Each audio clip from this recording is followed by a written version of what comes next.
이제 나는 내 백성에게로 돌아가거니와 들으소서. 내가 이 백성이 후일에 당신의 백성에게 어떻게 할지를 당신에게 말하리이다 하고 예언하여 이르기를 부올의 아들 발람이 말하며 눈을 감았던 자가 말하며 하나님의 말씀을 듣는 자가 말하며 지극히 높으신 자의 지식을 아는 자 전능자의 환상을 보는 자 엎드려서 눈을 뜬 자가 말하기를 내가 그를 보아도 이때의 일이 아니며 내가 그를 바라보아도 가까운 일이 아니로다. 한 별이 야곱에게서 나오며 한 규가 이스라엘에게서 일어나서 모압을 이쪽에서 저쪽까지 쳐서 무찌르고 또 셋의 자식들을 다 멸하리로다. 그의 원수 에돔은 그들의 유산이 되며 그의 원수 세일도 그들의 유산이 되고 그와 동시에 이스라엘은 용감히 행동하리로다. 주권자가 야곱에게서 나서 남은 자들을 그 성읍에서 멸절하리로다. 또 아말렉을 바라보며 예언하여 이르기를 아말렉은 민족들의 으뜸이라 그의 종말은 멸망에 이르리로다. 또 겐 족속을 바라보며 예언하여 이르기를 내 거처가 견고하고 내 보금자리는 바위에 있도다. 그러나 가인이 쇠약하리니 나중에는 아수르의 포로가 되리로다. 또 예언하여 이르기를 슬프다. 하나님이 이 일을 행하시리니 그때의 살 자가 누구이랴. 기띔 해변에서 배들이 와서 아수르를 학대하며 에벨을 괴롭힐 것이나 그도 멸망하리로다. 하고 발람이 일어나 자기 곳으로 돌아가고 발락도 자기 길로 갔더라.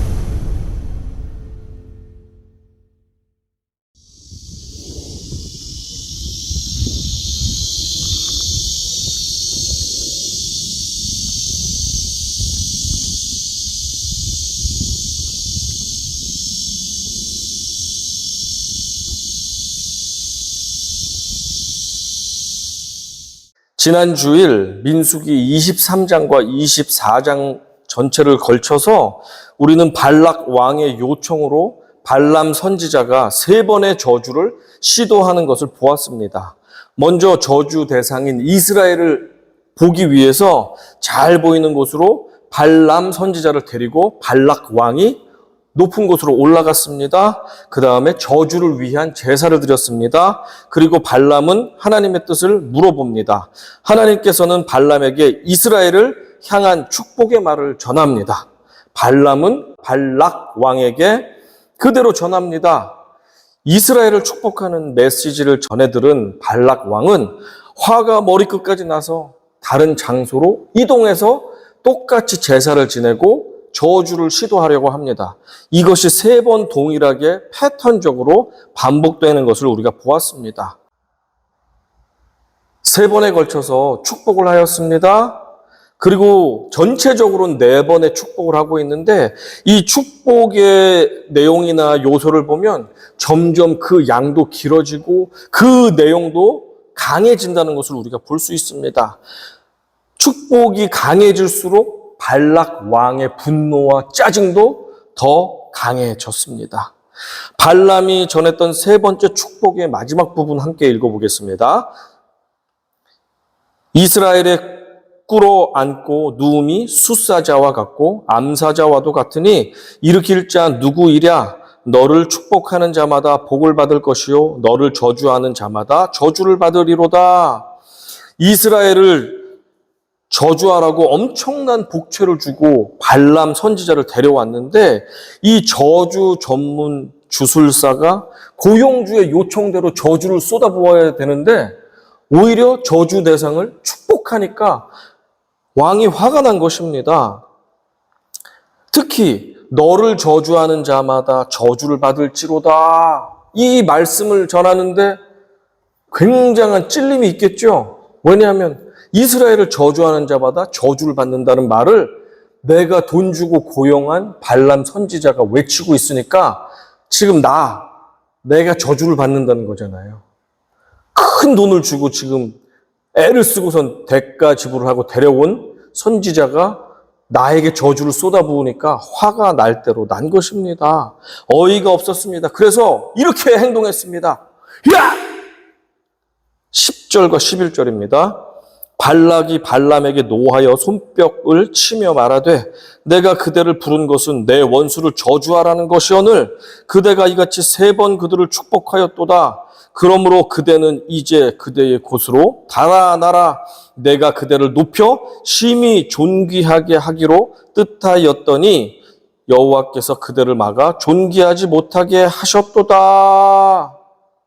하나님의 저주 금지를 무시하고 3차례나 자신의 계획과 노력으로 하나님의 뜻을 허물어뜨리려고 했던 발락 왕, 자기 자신이 잘못되었다는 생각은 하지를 못했습니다. 그리고 화가 나서 소리친 것입니다. 발람! 당신은 내가 주려고 했던 명예와 부귀 2마리 토끼를 모두 놓쳐버렸어.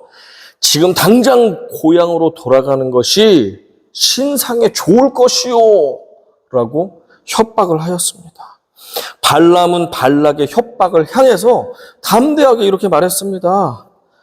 제가 여러 차례 말씀하지 않았습니까? 하나님께서 저에게 주시는 말씀만을 전한다고 하지 않았습니까? 당신이 주는 은금을 주어도 나는 하나님 말씀만 전하겠습니다. 라는 이방 선지자의 기특한 말, 이것이 말뿐인지는 모르겠으나 기특한 말을 하고 있습니다. 그러면서 내가 고향에 돌아가겠습니다. 그러나 마지막 예언은 하고 가겠습니다. 라고 이렇게 선포를 하고 마지막 예언을 하고 정말로 출발해 버렸습니다. 고향으로 돌아가 버렸습니다. 자, 이번 4번째 예언은 다른 번과 달리 높은 곳으로 가서 이스라엘을 저주하지도 않았습니다. 그리고 단 7개를 쌓고 거기에 2마리씩 동물을 해서 14마리의 제물을 바치면서 제사도 드리지 않았습니다. 바로 성령이 임해서 예언, 축복을 하고 있는 것입니다. 그 예언은 이렇게 시작됩니다. 14절 같이 읽어보겠습니다. 시작. 이제 나는 내 백성에게로 돌아가려니와 들으소서. 내가 이 백성이 후일에 당신의 백성에게 어떻게 할지를 당신에게 말하리다 하고, 이제 나는 돌아갑니다. 하지만 미래의 당신 민족에게 어떤 일이 일어날지 내가 예언하고 가겠습니다. 라고 큰 소리를 치고 이렇게 새로운 마지막 4번째 예언이자 축복을 선포하려고 합니다. 잠깐 여기서 멈추고 계시에 관해서 잠깐 알아보고 넘어가면 좋겠습니다. 계시가 무엇인지 그 특성을 알아보고 넘어가면 좋겠습니다. 하나님께서는 몇몇 선택받은 특별한 사람들에게 자신의 뜻을 내보여 주십니다. 그것을 내보이다, reveal이라는 영어 단어 있죠? reveal, 내보이다, 드러내다, 감추어진 것, 숨겨진 것을 드러내 보이다라는 reveal을 해 주십니다. 그래서 하나님께서 숨겨진 뜻을 인간에게 들어 보여주시는 것, 드러내 보여주시는 것을 reveal, revelation, 계시라고 말합니다. 이 계시의 대표적인 방법이 무엇이냐면 밤에 자는데 꿈을 통해서 하나님께서 영적인 메시지를 전달해 주실 때가 있습니다. 또한 우리가 자지 않는데 사진이나 영상 같은 비전을 통해서 우리에게 하나님의 뜻을 보여주실 때가 있습니다. 이것을 환상이라고 합니다. 이 하나님의 영적인 이 계시, 꿈이나 환상은 아무에게나 쉽게 주는 것은 아닙니다. 하나님의 영적인 선물이고 사모하는 사람에게 주고 아무리 사모해도 어떤 사람에게는 주지 않기도 합니다.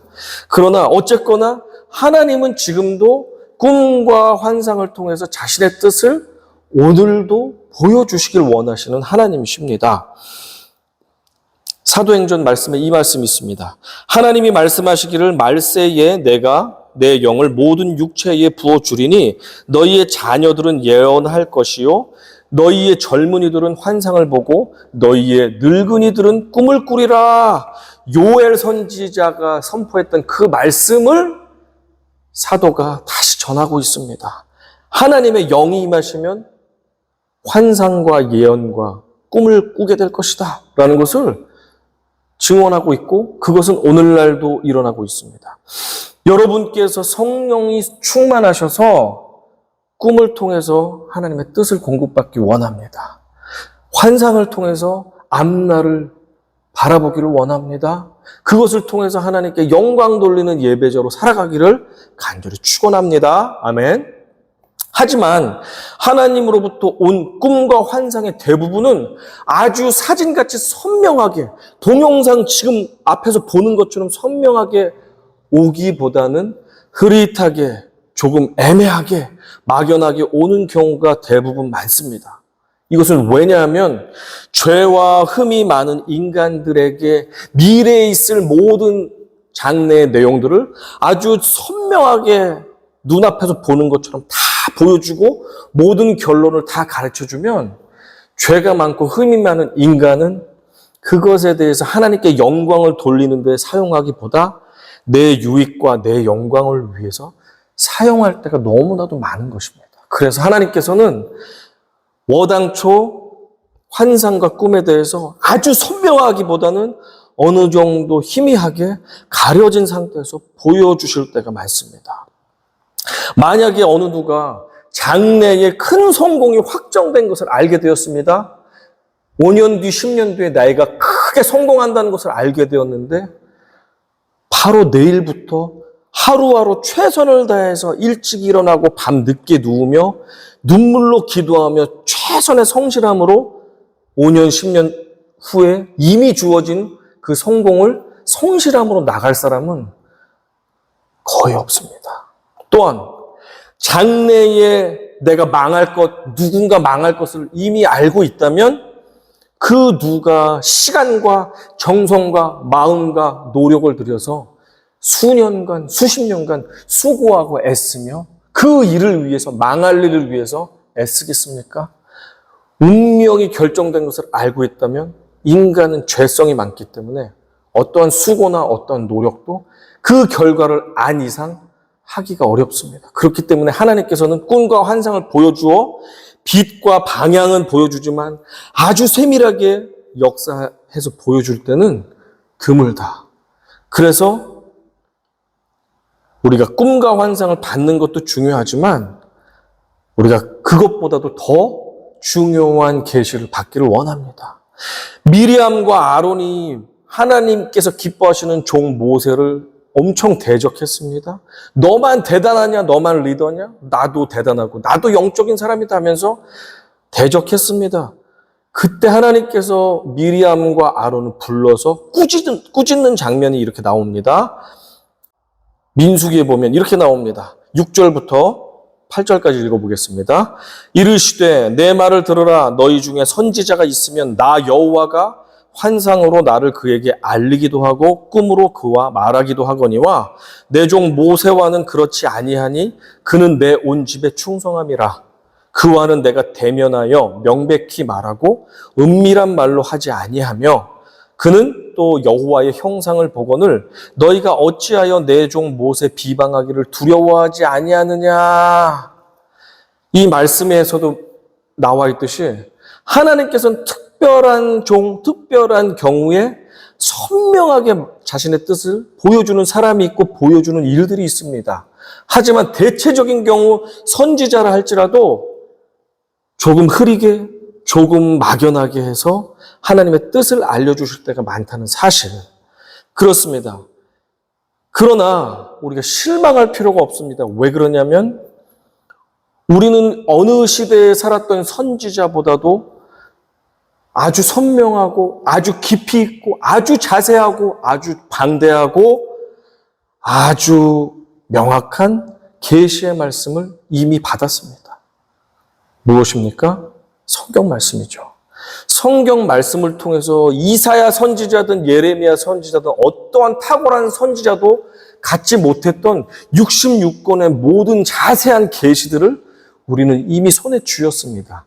그 하나님의 말씀, 성경 말씀을 사모하며 읽고 묵상하고 암송하면 할수록 하나님의 그 뜻은 선명하게 우리에게 음성으로 들리게 되어 있습니다. 그래서 내가 설령 꿈을 못 꾸고 내가 설령 개꿈을 꾸고 내가 이게 환상인지 이게 내 생각인지 잘못된 망상인지 잘 모른다 할지라도 너무 낙심하지 마실 것은 하나님은 명백히 들어서 보면 알 수 있는 계시를 이미 우리에게 이렇게 두껍게 이렇게 자세하게 이미 주셨다는 사실.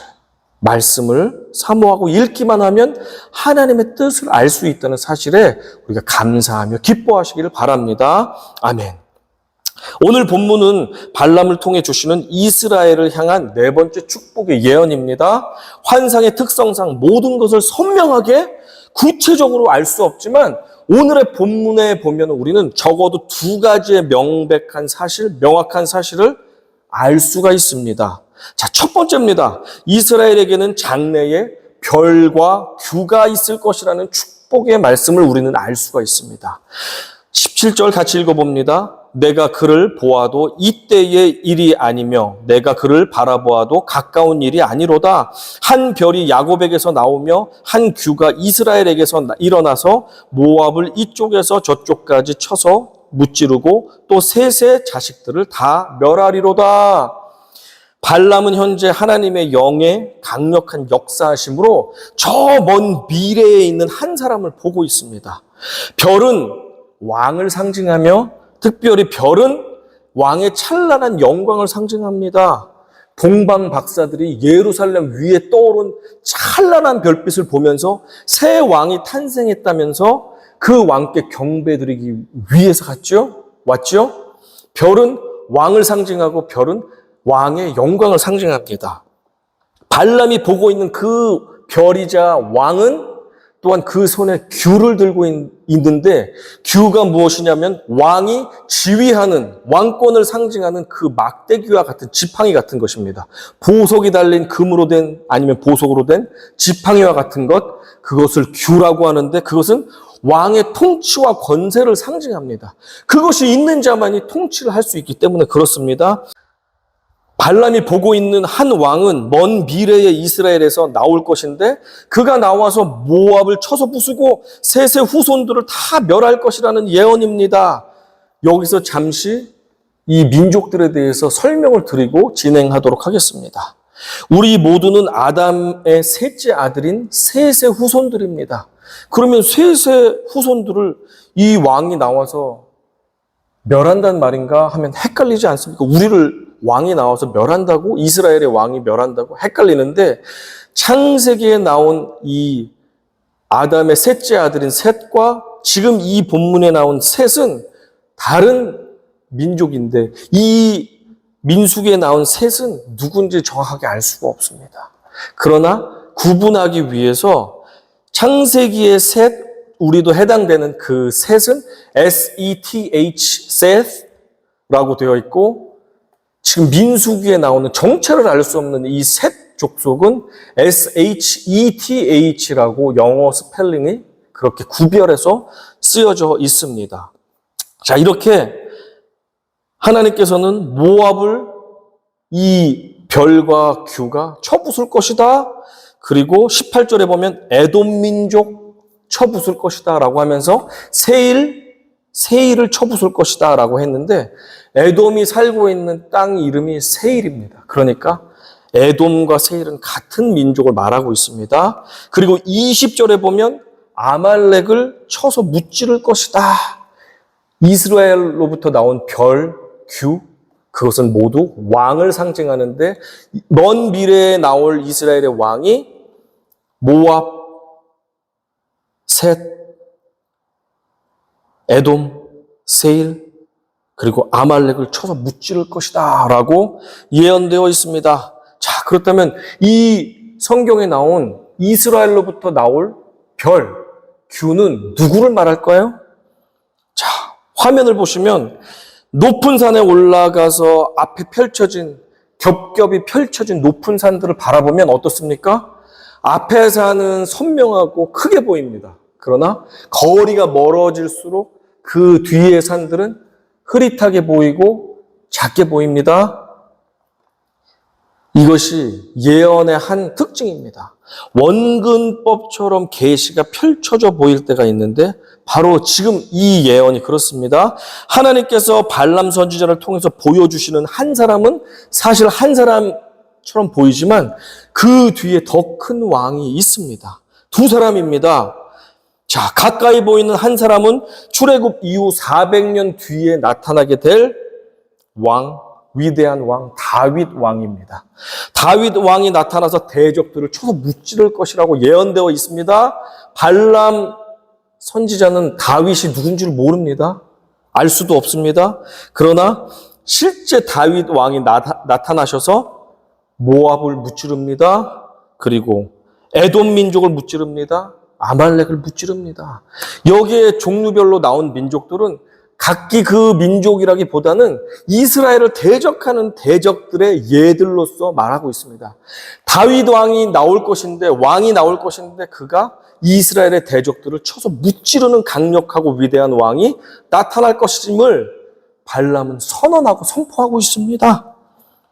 자, 우리가 확실히 아는 것은 장래에 이스라엘로부터 나타나게 될 별과 규, 곧 위대한 왕 다윗이 이스라엘을 대적을 쳐서 무찌를 것이라는 사실인데, 자, 그림을 보면 어떻습니까? 발람이 보고 있는 그 왕, 사실은 우리가 알고 있는 다윗 왕이죠.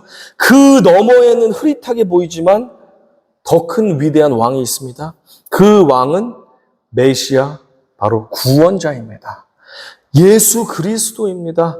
예언을 하고 있는 발람은 다윗의 다 예수의 예자도 모릅니다. 그러나 하나님이 주시는 영의 통로로 환상을 보며 이렇게 선언하고 있습니다. 자, 예수님은 지금 선언하고 예언하고 있는 시점으로부터 1400년 뒤에 나타나실 진정으로 위대한 별이자 위대한 규이십니다. 메시아가 오시면 하나님과 인류를 대적해서 인간들을 영원한 죽음으로 이끌었던 사단의 모든 세력들을 무찌르시고 완벽한 구원을 허락해 주십니다. 그렇죠? 십자가에서 예수님은 완벽한 구원과 승리를 주시기 위해서 우리 가운데 오셨습니다. 그것을 발람 선지자는 전혀 배경 지식과 아무것도 아는 것이 없지만 지금 선포하고 있는 것입니다. 그리고 결국엔 메시아가 오셔서 모든 영적인 사단 마귀의 대적들을 쳐서 무찌르시고 승리하셨습니다. 두 번째, 우리가 확실히 알게 되는 사실, 이 예언을 통해서 알게 되는 확실한 사실은 모든 강자들이 무너져도 하나님 나라만은 주께서 영원히 다스리실 것이라는 축복입니다. 20부터 24절까지 이 말씀 보면 힘이 강한 아말렉 족속이나 겐 족속, 오늘의 본문에는 가인 족속과 같은 말로 쓰여 있습니다. 겐 족속은 가인 족속입니다. 겐 족속이나 아수르라 할지라도 결국에는 멸망하게 될 것을 성경은 증언하고 있습니다. 그 위대한 아수르 얼마나 무시무시합니까? 아수르 역시 기띔 해변에서 쳐들어온 민족에 의해서 멸망당할 것이라고 성경이 오늘 말씀해주고 있거든요. 24절 같이 읽어볼까요? 기띔 해변에서 배들이 와서 아수르를 학대하며 에벨을 괴롭힐 것이나 그도 멸망하리로다 하고, 여기서 기띔 해변이란 신약 성경에 말씀하고 있는 바울이 복음 전했던 구브로 섬을 말하고 있고 오늘날의 사이프러스 섬을 말하고 있습니다. 이 섬 쪽에서 나온 적은 누구냐면 역사적으로 볼 때 바벨론입니다. 아수르가 그렇게 강했는데 바벨론이라는 신생국이 나와서 아수르를 멸망시켰습니다. 그 무시한 바벨론은 페르시아가 집어삼켰고 그 무시한 페르시아는 그리스의 알렉산더 대왕을 무너뜨렸습니다. 그리스는 로마에 의해서 흩어져 버렸습니다. 그리고 모든 길은 로마로 통한다고 했던 그 위대한 로마는 흔적도 없이 사라지고 말았습니다. 이 세상에 영원한 강자가 있습니까? 없습니다. 아무리 잘 나가는 이웃들이 있었습니까? 대단한 학자가 있습니까? 대단한 부자가 있습니까? 대단히 힘세고 권세 있는 사람이 있습니까? 그의 학식과 그의 부와 그의 권세와 그의 힘은 영원하지 않습니다. 그 꼬장하고 그 강했던 어르신들도 다 쇠락하고 힘이 빠지다가 부도 잃어버리고 권세도 잃어버리고 그렇게 저 세상으로 가는 모습을 볼 때, 인간의 지식도, 인간의 학식도, 인간의 부귀도, 인간의 명예도, 인간의 물리적인 힘도 다 소용이 없고 한시적이라는 것을 우리는 깨닫게 되고 겸손해질 수밖에 없습니다. 마리아에게 나타난 천사 가브리엘이 그녀에게 잉태 소식을 알려주기 위해서 나타났을 때도 하나님 나라가 영원히 통치될 것임을 말씀해 주었습니다. 누가복음 1장 31절부터 33절입니다. 보라, 내가 잉태하여 아들을 낳으리니 그 이름을 예수라 하라. 그가 큰 자가 되고 지극히 높으신 이의 아들이라 일컬어질 것이요 주 하나님께서 그 조상 다윗의 왕위를 그에게 주시리니 영원히 야곱의 집을 왕으로 다스리실 것이며 그 나라가 무궁하리라. 너의 뱃속에 있는 예수가 이 땅에 오고 그리고 다윗의 왕권을 주실 것인데 그가 영원히 다스릴 것이다 라고 말씀하고 있습니다. 반모섬에 유배되었던 예수님의 마지막 제자 사도 요한이 환상 속에서 천사가 예수 그리스도의 나라가 영원할 것임을 선언해 주고 있습니다.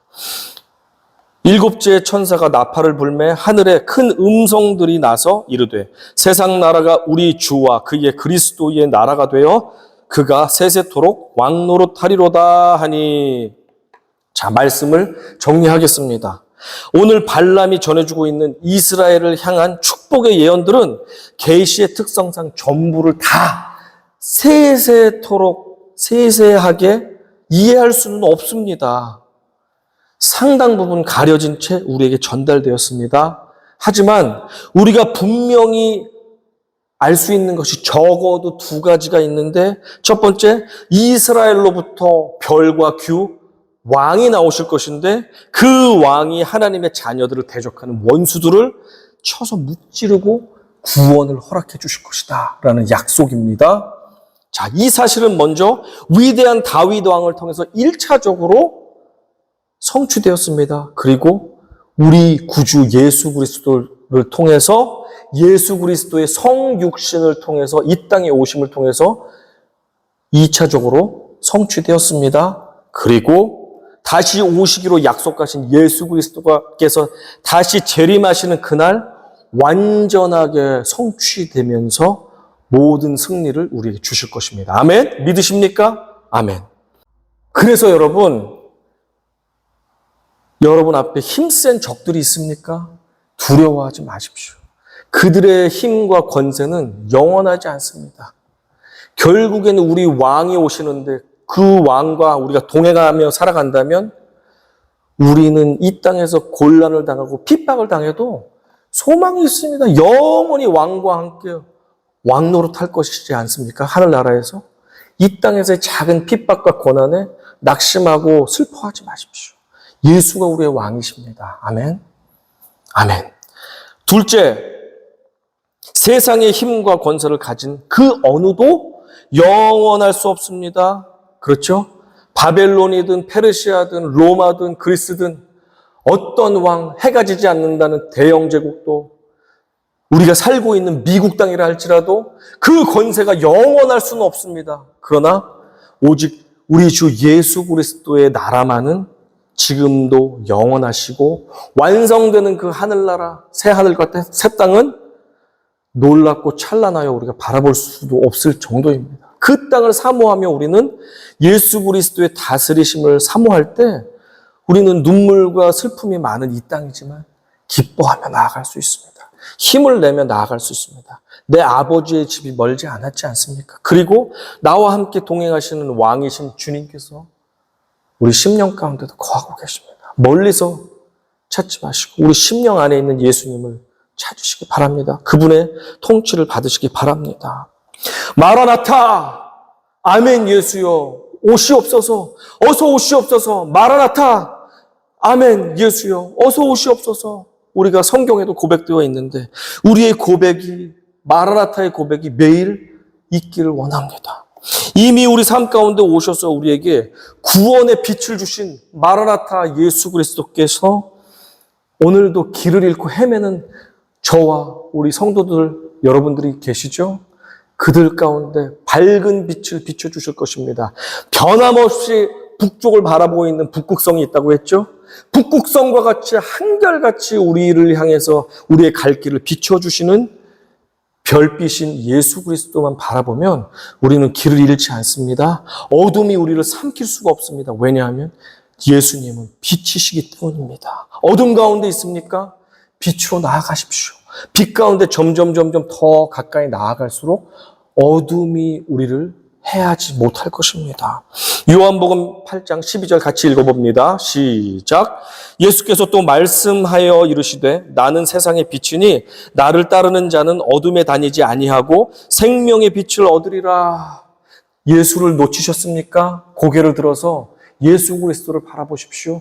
예수께 나아가십시오. 예수님 부르면서 나아가십시오. 찬양으로 나아가십시오. 기도로 나아가십시오. 말씀을 통해 나아가십시오. 우리 심령에 예수님을 사모함으로 신부된 입장에서 신부된 마음으로 간절하게 신랑을 찾는 마음으로 나아가십시오. 예수만이 우리의 소망이시오. 빛이시오. 생명이십니다. 이 사실을 반드시 믿으셔야지만 이 땅에서 승리할 수가 있습니다. 또한 뿐만 아니라 우리의 영원한 교유이시며 우리의 영원한 통치자이신 주님, 그동안 내가 주인 삶았던 삶의 모든 왕자에서 내려오시기 바랍니다. 저도 내려갑니다. 여러분도 내려오시기 바랍니다. 지금 우리 가정 가운데, 우리 자녀들 가운데, 우리 직장 가운데, 사업장 가운데, 학교 가운데, 교회 가운데, 공동체 가운데, 우리의 모임 가운데에 영원한 통치자 예수께서 지금 오셔서 나의 삶의 왕좌에 좌정하시고 내 죄성이 아닌 주님께 나의 인생의 통치권을 맡겨드리고 주님의 사랑과 주님의 공의와 주님의 성실하심으로 주님의 평강하심으로 우리의 인생 모든 분야를 다스려 주시도록 맡겨드립시다. 주님의 통치하시는 것, 주님의 나라가 나의 삶 가운데 있어 주십시오. 내가 가는 곳마다, 우리 가정마다, 자녀들마다, 부모님마다, 친구들마다, 이웃마다, 직장마다, 사업장마다, 교회 성도들마다, 내가 밟는 땅마다, 내가 기도하는 기도의 대상들마다 예수 그리스도께서 친히 다스리시고 통치하여 주십시오. 하늘나라가 임할 줄 믿습니다. 두 가지 뭐라고 했습니까? 한 왕이 미래에 오실 것인데 그 왕이 하실 것은 별과 같은 왕이 오셔서 대적들을 무너뜨려 주실 것입니다. 또한 영원한 하늘나라 주인이신 예수께서 오셔서 우리를 통치해 주실 것입니다. 그러니 이 세상의 작은 환난과 고난과 낙심과 문제에 넘어졌다 할지라도 낙심하지 않고 포기하지 않고 다시 일어서셔서 빛 대신 예수님을 붙잡고 빛으로 나아가십시오. 규이신 예수님을 붙잡고 규 앞에 나아가셔서 주님의 다스림과 통치를 받으십시오. 그때 우리의 삶은 회복될 것입니다. 변화될 것입니다. 소망이 꽃을 필 것입니다. 천국 가는 그날까지 우리는 사단에게 지지 않고 대적들에게 넘어지지 않고 끝까지 걸어가서 약속의 땅에 도착하게 될 것입니다. 이 사실을 믿으시고 오늘도 이 두 가지 비밀의 계시, 이 사실을 믿으시고 주님과 함께 별과 같은 주님, 규와 같은 주님과 함께 승리하시며 주님과 함께 이 세상을 다스리시는 주님의 성도님들 되시기를 간절히 축원합니다. 아멘.